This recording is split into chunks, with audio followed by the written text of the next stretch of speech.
I've got the device for Worry Raw here. I'm just getting ready to install it. What I'm doing is I've got some flax packing that Paul dropped off. Pretty nice stuff. And first thing I'm going to do is I'm just cutting the stuff. I've wrapped it around a couple of times around the brake side of the rock shaft. And what I'm doing is I'm just cutting it. I've wrapped it around, put a cut in it, so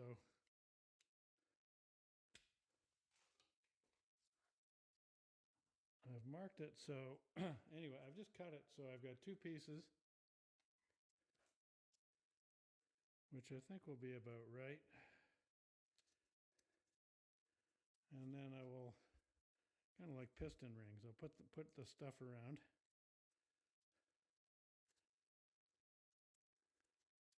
And then take this nut off the end.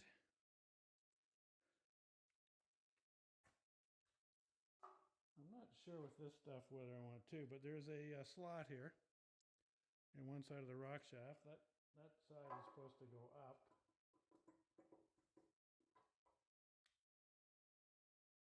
And I think I'm going to have to get a mallet. I'm going to get a mallet to tap this in. I just tried to put the rock shaft through. It's a very nice fit on this side, which is good. However, just a bit of paint from when it was painted in there, making it a little bit too tight. That's a really nice fit now. So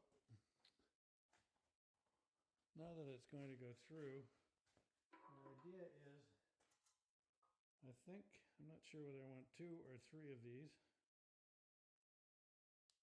strands of graphite yarn to go through. And what I have to do is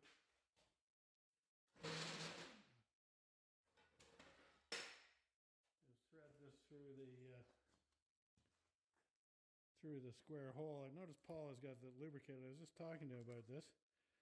The idea is that you want this nice and lubricated, because after you get the rock shaft tightened up and nice preload on it, you want to be able to move the skeg back and forth to center it.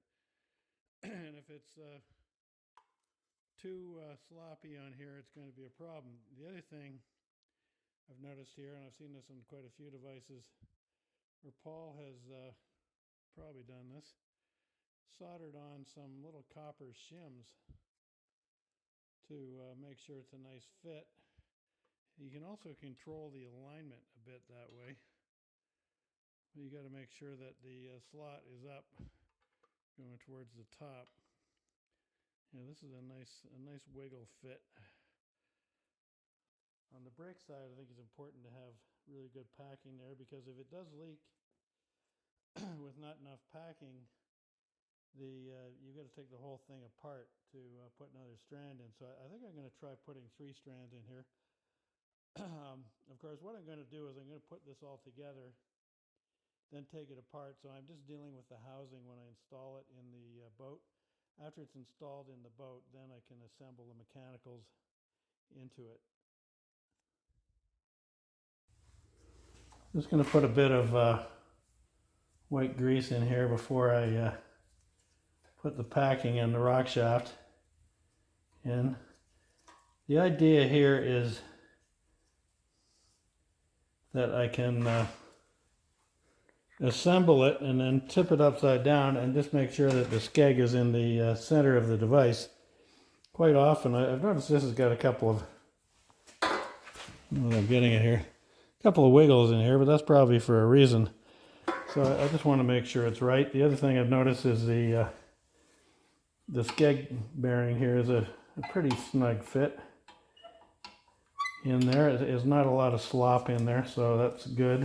I think Paul's coming by tomorrow. I will probably have this out at that point. Now I'm just going to get him to double check it for me, make sure he's happy with that. He is the expert on these. He's talking to him the other day. He said he's probably restored 80 of these things. I'm still a bit of an amateur. I've only done about 5 or 6. So I've got the packing on here. The thing through there. I know that I'm in the right position. So I'll take a mallet. I'm not beating on the end here. I've got the bolt in. I'm going to hit on the bolt.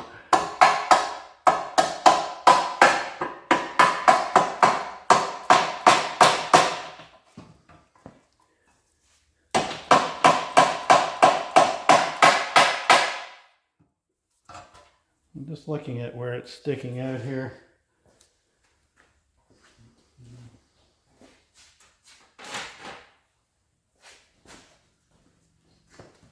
I'm going to try the brake drum on here. See, there's a lot of grease on here. What I'm going to do is I'm going to put the brake drum on here, and Paul telling me it should just sit a little bit proud of the band. Just putting the gland on now.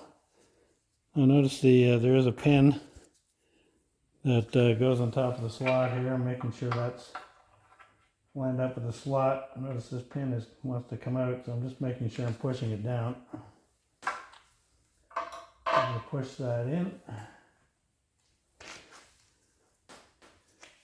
Now I'm going to put one nut on and just try tightening it up and make sure it doesn't bottom out before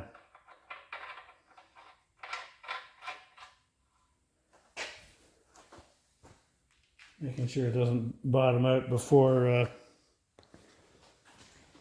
make sure there's enough packing in there to tighten up before the nut or the gland hits the bottom.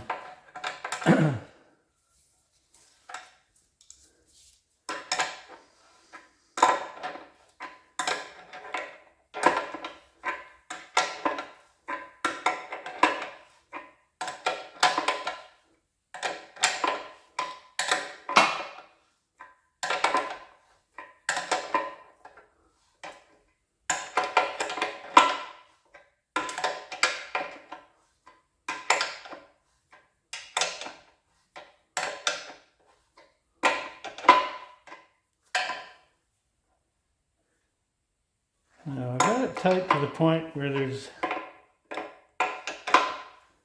almost a bit of preload on the up and down. Yeah, that's pretty nice. What I'm going to do now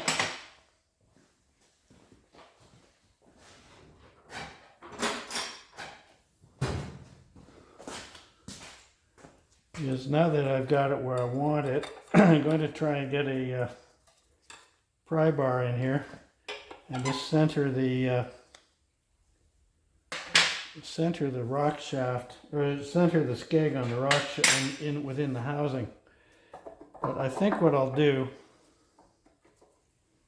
I'm going to check and see where that brake drum is. That's about where it's right. There's it almost looks like the brake drum is sticking out a little bit too far, which I think is about right. That was after removing one of the strands of packing. So there's the clamp bolt for the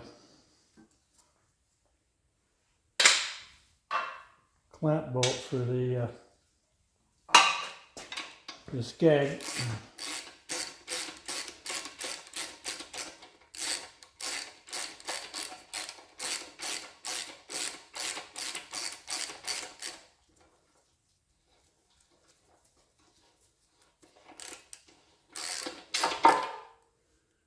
I haven't tightened that yet. I would still like to get the skeg over a little bit.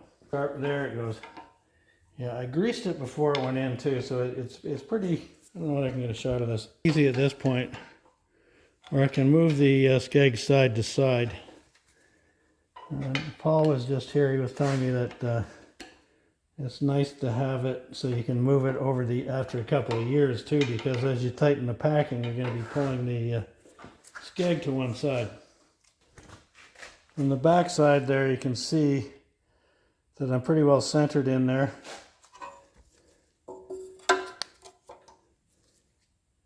And it's possible to move it side to side.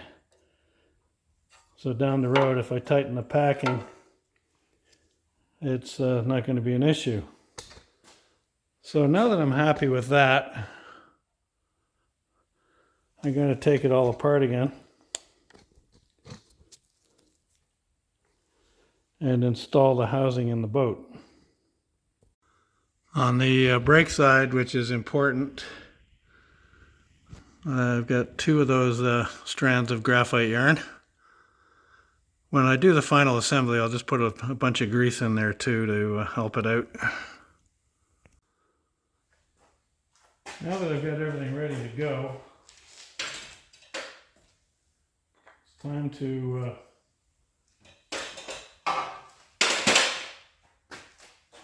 position and install the device. So, you gotta like those Gravet aluminum ones, but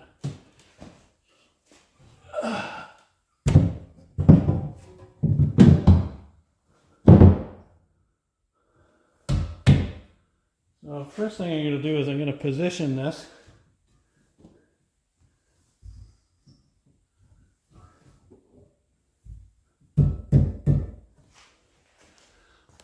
And then I'm going to drill all of the holes. After I drill the holes, I will mask it so I know where the position is, and I will then get some Sikaflex, embed the thing down in Sikaflex and bolt it in.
I've got all the bolt holes drilled. I've taken the vacuum cleaner and cleaned it all up, and now I've just put some masking around the outside to deal with the squeeze out.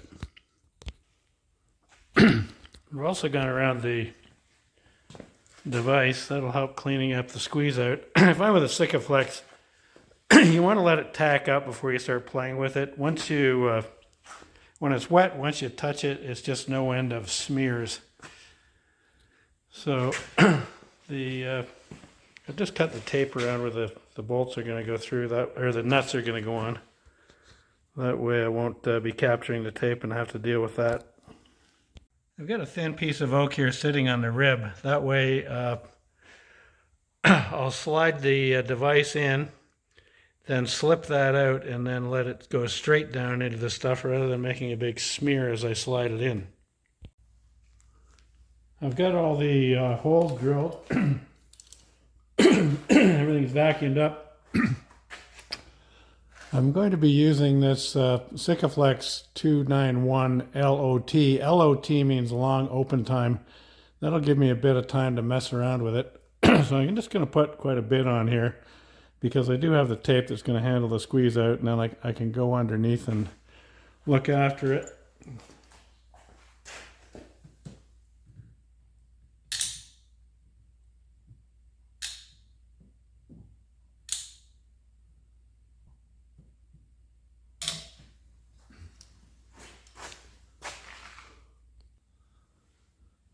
I've got quite a bit of Sikaflex there. I would normally get my gantry out to lift the device with and have a little more respect for my back, but I'm just feeling too lazy. I've got too much stuff in the way to move. So I'm just gonna grunt it in. I've put this stick by the trick I learned from Paul Doddington actually. Put that stick across the rib in front of the dash. That way it'll be just enough clearance to handle the front of the device. Well, I muscle it in here. These cast iron devices take quite a bit more heft than the aluminum one. Okay, so that stick is holding it up. And I'm roughly in position. I'm going to put one bolt in here to, actually I'm going to find something a little bit skinnier. I have an ice pick here which I'm going to use to help me locate it. Once I get the first two bolts in, it's easy. So I'm roughly in position now. And now it's just a matter of lifting it up and pulling that stick out. And there it is sitting in the lump of goo, ready to start putting the bolts in. Now before I put the bolts in, I'm just going to put a little bit of Sikaflex around the shank. That way it will be sealing the hole as it goes up. A lot of times if you don't do this, the water will eventually just follow the threads up and create a leak. So I put about that much on, and then much more than that is going to make a big mess on the head, which is going to be cleaned off later anyway. But I'm not going to drag this camera under the boat. I'm just going to put a few bolts in to get it going and put some nuts on, and then I'll put them all in and go at it. Putting the nuts on just tight enough so the bolts don't fall out. After I get them all in, then I'll go around. It's nice to see a good bit of squeeze out around the back there.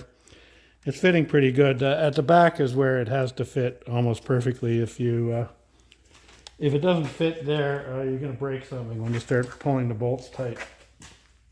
The front there, at the front of the hole, it will pull up quite a bit if it has to, but I'm just going to carry on and try not to get any Sikaflex on my phone.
So it's the morning after I put the device housing in. I always find with a Sikaflex, it's a good thing just to walk away before I start smearing it around and playing with it. So now it's a fairly simple matter to just pull the tape off. You get a nice clean looking job when I'm finished. Run the knife down the edge here, cut it,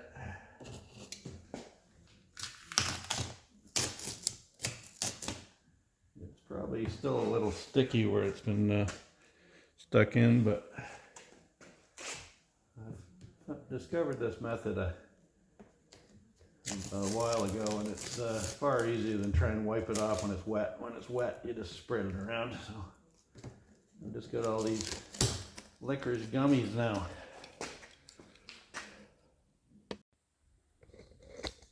I've got all the worms off, and I could just leave the bolts, but one thing about wooden boats I've noticed over the years is they tend to attract people with OCD. So I'm going to just trim them off. I've got about 1 inch sticking up, probably more at the sides. I'm just going to use this zip cut wheel. I'm going to run the vacuum cleaner so I'm not spraying all that fine metallic dust around.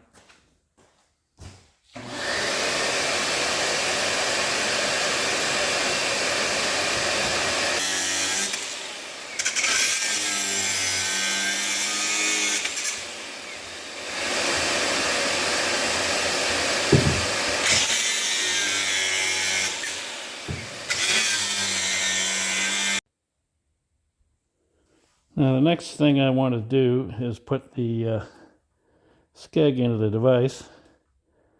It's a little bit challenging because I work by myself a lot of the times these days, so this would be simple if I just had somebody to stick this up in the hole while I slid the rock shaft in. So what I'm going to do is I've got this piece of wire here.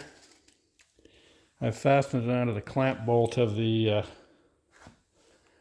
skeg. And I'm just going to feed this wire up through the inspection hole, and I'll pull the skeg up and slip the rock shaft in. Hopefully, that's the plan anyway. So this is going to go really well, or it could be a frustration when I have to bug one of the neighbors.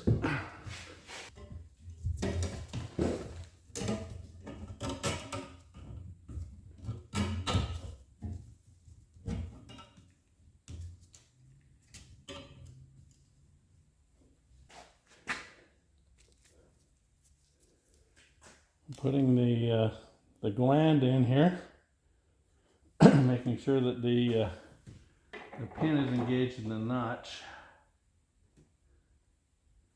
Keep it rotating.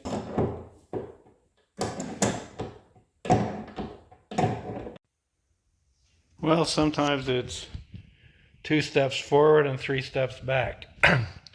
I went to tighten the clamp bolt on the rock shaft, and realized it's stripped. I didn't even have it that tight. I'm going to try it one more time just in case maybe I didn't have it tight. I guess if it doesn't, I'll just have to take this all apart and get the rock shaft out and put a threaded insert or a helicoil into the skeg here. So this is the skeg. I'm just looking down the hole here. There's not a thread in sight there. I do have these threaded inserts. A lot of these I've worked on. Some of them are 9/16, and then a lot of them have been drilled out to 7/16. So I have a 7/16 threaded insert. I kind of got busy and didn't record the drama of the helicoil, but it is in there. It's good and solid now. Full depth. Device is all installed. The rock there, the skeg is in, the rock shaft is in, everything's packed. I've put the prop shaft in after. Basically, you drop the skeg, slide the shaft back, and then forward in through the stuffing box. I've installed the stuffing box onto the device with a rubber gasket and some traditional type bedding compound. That way, if I need to tap it over a little bit, I can. The other thing I did before I put the coupling on is I made sure I put the fiber gear on, and then the starter gear and the other fiber gear that will be coming to play later before the coupling. So the coupling is on. It's got a key in it, and I've just snugged up the bolts into the engine. I've got the engine sitting here. The engine is fore and aft about where I want it. What I did is when I took the old engine beds out, I made this pattern of where it was sitting. Realizing now, it probably the most important information I need from this is how far it is from the front of the engine bed, and I can double check that in a minute underneath the boat. So here's the where the front of the engine bed was in relation to the hole. So I'm going to go here. It's maybe a little bit back, but I don't think that's super critical. What is critical is that these two coupling faces are parallel. I did clean this one up before I put it in. I made sure the faces were clean. And now I'm going to go under the boat and see where the U-joint is in the housing. I want to make sure the U-joint is in the center of the housing. And then once I'm happy with that, actually Paul's coming by today. I'm going to double check this with him before I drill the engine beds for the hanger bolts.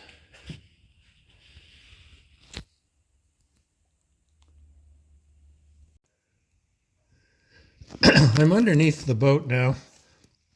I'm just checking the position of the universal joint in the housing. It actually looks pretty decent. With an 1.5 inch universal joint in this housing, there's really not a lot of clearance. And I would like to make sure it is right in the center. It looks like it is kind of favoring the starboard side a little bit. So what I'm going to do is I'm just going to see if I can twist the engine a little bit and maybe move the stuffing box over towards the port side, and that will perhaps move the U-joint a bit to the port side. I just gave the engine a little bit of a tap to get it to favor the U-joint or the shaft towards the port side. I'm just going to go under the boat and check that again a couple of times. As far as the alignment goes side to side, at the coupling it looks pretty good. I want to make sure that's right. Up and down I'm not too worried about it. You can see there's a space here and tight at the bottom. That's pretty easy to fix by just shimming the front of the engine and tilting it. It's pretty easy to do that. Side to side is hard. I'm under the boat one more time, looking at the U-joint in the center of the hole here.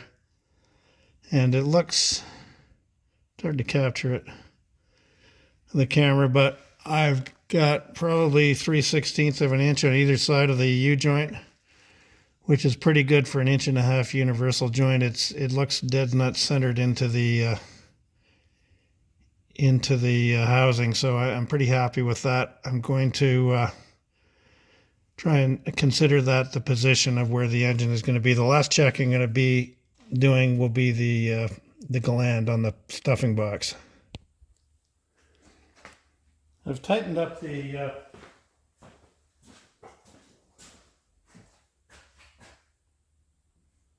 the coupling a little bit here, so I know that my side-to-side alignment is about where I want it.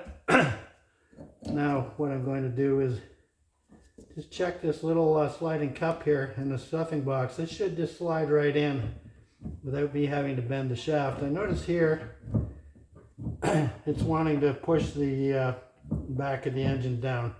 So I'm not too worried about that because I can shim the front of the engine after I get the hanger bolts in. It's just at this point where it's just sitting here, there's not a lot I can do because it'll start sliding and then I got to start all over again.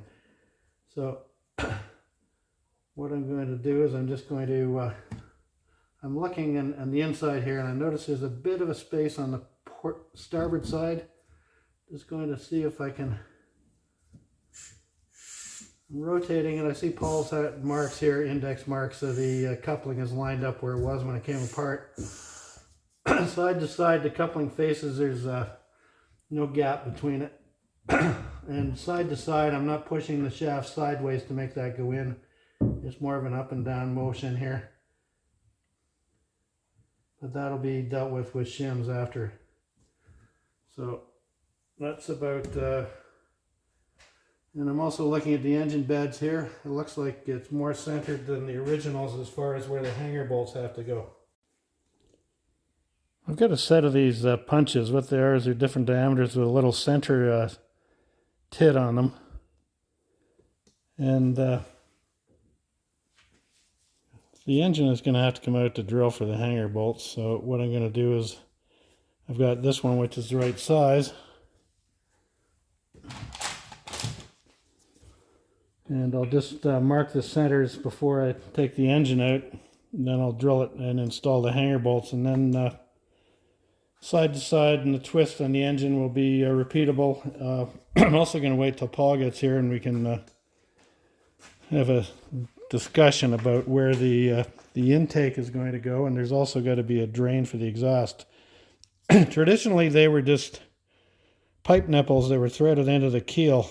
Not a great arrangement. I remember when I took this engine out, the pipe nipple just kind of pulled out of the keel with the rubber hose, and it's a good source in an old boat for a leak. So I think I've got a flanged one. We're going to put that in, I think, and deal with that.